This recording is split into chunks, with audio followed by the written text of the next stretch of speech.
tanong. Magbigay ng bagay na nagsisimula sa letrang K. Okay, Samantha? Kuko? Kuko is 3 points lang. Sayang. Okay, ikaw naman, Scarlett. Sisimula sa K. Kifi! Kifi is the top answer! Yes! Okay, next. Magbigay ng parte ng katawan. Scarlett, dahil ikaw ang nakahula ng top answer, ikaw ang mauuna. Pantog! Basic. Pantog is 10 points. Ha? Bakit 10 lang? Samantha, pwede ka bang bumawi? Parte ng katawan? Esophagus! Esophagus is the top answer! Yun! Eto na! Sino kaya sa inyong dalawa ang mananalo ng 1 million pesos cash? Akin na tong 1 milyon. Humanda ka sa akin, Scarlett. Anak, ayusin mo! 1 milyon yan! Mauna tayo kay Samantha.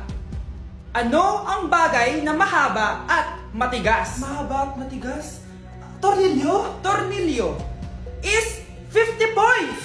Pero, hindi ito ang top answer natin, ha? Okay, Scarlett, may chance ka pa na hulaan ang top answer. Bago ko sagutin yan, Nay, kung nanonood ka man, eto na yun, Nay! Mananalo na tayo ng 1 milyon! Go, anak! Ang bagay na mahaba at matigas ay... Opo mo sumagot, anak! Sayang yung 1 milyon! Pwet ko o pwet niya? Siyempre, pet mo. Pwet ko o pwet ni Nerissa? Pet mo. Pwet ni Nerissa o pwet ng waitress? Oh, ba't di ka makasagot? Guys, double time tayo, ha? Mamaya na pasahan neto. Baka bumagsak tayo. Wait lang. Ang hirap kasi mag-isip kapag gutom eh. Tama ba yung narinig ko, anak? Gutom ka? Bakit di mo sinasabi agad? Ikaw talagang bata ka? Alam mo na ba yung all new Jollibee app?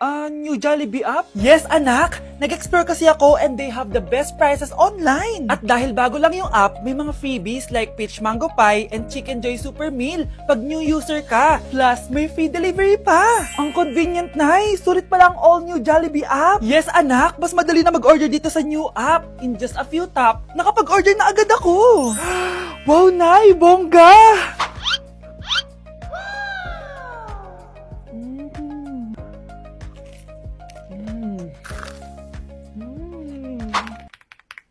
Ayan, napasa ko na yung research namin. O, diba? Sabi ko sa'yo, ikain mo lang yan eh. Kaya ikaw, i-download mo na ang all-new Jollibee app. Order na! Baby, away tayo. O ano anak, puro bebe time na lang? Di ba may exam ka pa bukas? Opo, Nay. Try mo kaya mag-review para di ka puro bagsak. Diyos ko. Sige, Nay. Challenge accepted. Makaka-perfect ako sa exam bukas. Sino nagsabing hindi ko kaya mag-review? Baka Scarlett to. Ba't tumatawag na to? Oh, bakit, Bes? Nag-review ako. Te, may bago akong chika. Importante ba yan? Importante. So, eto na nga. Go, Te! Spill the tea! Ano nangyari? 1 hour later. O siya, sige na, Te. Mag-review na talaga ako. Storbo. Saan na ba ako? X, Y... Hala, break na sila.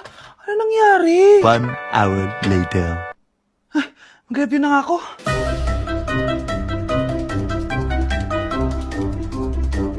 Good morning, anak! Anak, bakit ganyan tsura mo?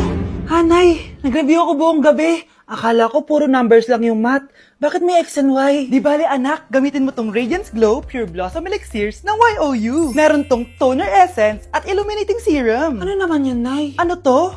Nakaka-bright, prepare, at protekto ng skin. At di lang yun, anak. Nakaka-reduce to ng oiliness at ng skin texture. Suitable to for all skin types, kaya gamitin mo to para fresh ka bago ka mag-exam. Ay, ang fresh nga. Glass skin, no? Super lightweight at super dali lang pala i-apply nito, Nay. Go na, anak. Islay mo na yung exam mo. Good morning, class. Ready na ba kayo mag-exam? Sure nang makaka-perfect ako kasi nag-review ako. First question. Kung 5 ang kinain na pizza ni Maria at 2 ang sapatos ni Cardo, gaano kalayo ang Earth sa black hole?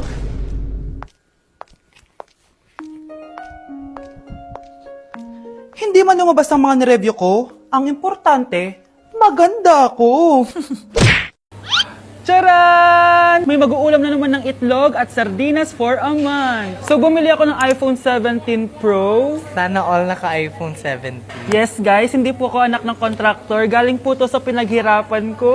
Hindi po to galing sa nakaw. Ano?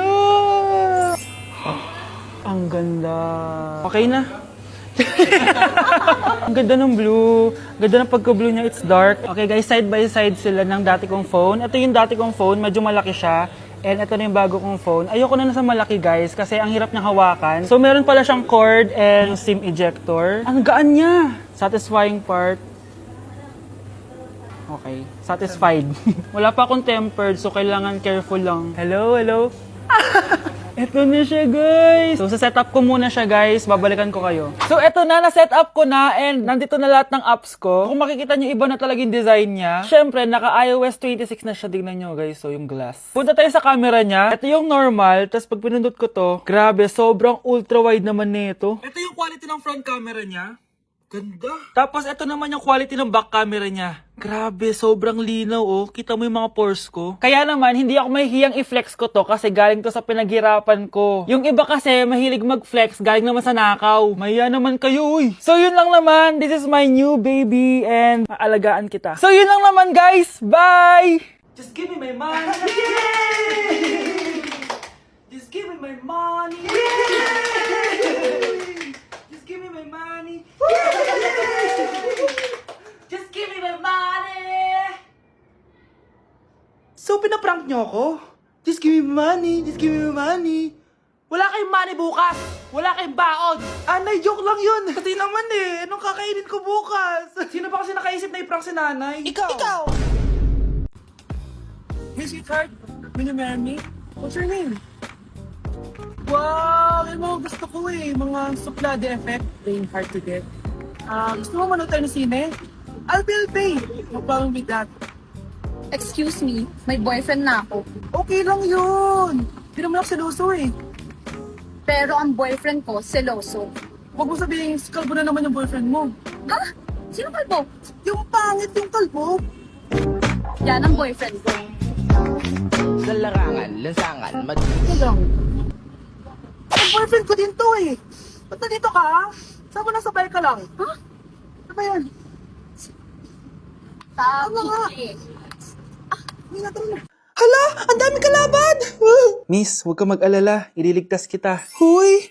Salamat Muntikan pa tayong matalo dahil sa akin. Okay lang. Add mo ko Clyde Joseph yung pangalan ko. Pataasin natin rank mo. Clyde Joseph? Kapangalan ng crush kong kapitbahay yun sige. Bes, alam mo ba, nakalaro ko kagabi yung crush ko. Teka, yung kapitbahay nyo? Di ba matagal mo na crush yun? Oo, Bes. Sana makalaro ko ulit siya mamaya. Ayan na naman siya, Sana makalaro ko siya ulit. Bakit di siya online? Ay, kainis. Di ko siya nakalaro ngayong gabi. Wala ding signal dito. Si Clyde ba yun? Uy, Scarlett. Sorry, di ako makakalaro ngayong gabi, Nawalan kami ng internet, eh. Kaya pala. Akala ko ayaw mo na akong kalaro, eh. Ha? Grabe ka. Crush nga kita, eh. Ha? Ano yun? Ay, oo nga pala. Magpa-install na kayo ng Vida Fiber. Sure na smooth ang laro natin kasi up to 75 Mbps ang speeds nito. Oh, huwag kang magugulat kapag sinabi kong 888 pesos lang per month to May setup fee pero carry lang kasi up to 8 gadgets ang pwede mag-connect. Hala, thank you Galing mo talaga. Kaya crush kita eh.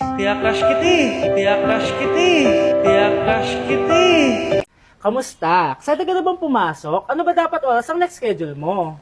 9, So bakit nandito ka ng gantong kaaga? Anong oras ka pa pumunta dito? 6, 6 o'clock? So anong nararamdaman mo na face-to-face classes na? wala. Masaya ka ba?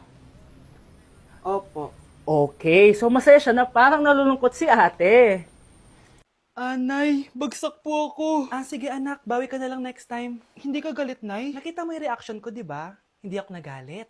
Hindi ako nagwala. Hindi ako nanira ng gamit. Very demure. Very mindful sa mararamdaman mo. Sige, Nay. Nay, gagala lang kami ng mga friends ko, sige anak, ingat ka, pinapayagan mo kong umalis, Nay? Di kita binawalan, di ba? Very demure. Very mindful. Very pinagkakatiwalaan kita at wag mong sirain ang tiwala ko sa'yo. Kaya umuwi ka na maaga, ha? Sige, Nay. Alis na ako. Anak! Anak, kain na! Sino yun, anak? Nay, boyfriend ko po. Pogi niya, no? Very cutesy. Tsaka kung akala mo mabubuntis ako agad, hindi, no? I'm very demure. Very mindful at very responsible kasi magtatapos pa ako ng pag-aaral ko. Oo nga, very demure ka dyan. Kain na.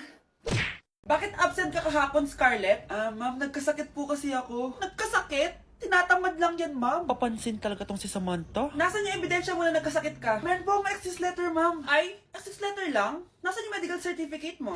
Medical certificate, ma'am? Hindi naman po pumunta ng doktor. Oh, paano ko malalaman na totoong nagkasakit ka? Ito po, ma'am, yung chat namin ng nanay ko. Ito po, ma'am, picture po ng thermometer na ginamit ko. Sus, kinuha mo lang yun sa internet eh. Papansin ka?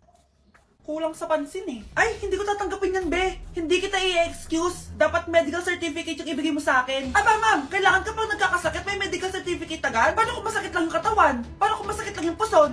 Kailangan mo agad ng doktor? Hindi kami mayaman, ma'am. Ay, salamat, makakapagpahinga na ako. Hindi ko na makakatulog na ako. Ano naman yan? Be, nasan yung part mo sa research? Kailangan na natin yun. Kakauwi ko lang, tama? Tayo ay nasa bahay. So, ang mga schoolworks, yung mga research, iwan natin yan sa school. So, kapag kakauwi ko lang at gusto ko matulog, imbes na huwag kang tumawag, anong ginawa mo? Nasaan yung research natin? Tapos mo na ba? Be, kakauwi ko lang. Hindi ako robot. Kailan ako tumawag sa'yo at nagganap ng research na kakauwi mo lang? Never. Ang tawag doon, konsiderasyon. Hindi naman tayo babagsak kung magpapahinga tayo, di ba, be? Malilate na kasi tayo, kailangan natin magpasa. Aba, be, pwede ba ako magpahinga? Hindi lang naman sa school umiikot yung buhay ko. Kaya nung tumawag ka, napagaron ako, oh. Aba, sira ulo to, ah. Kakauwi ko lang, ah. Pahinga din tayo, be. Baka bago natin mapass yung research natin, mapass away tayo. Sige na.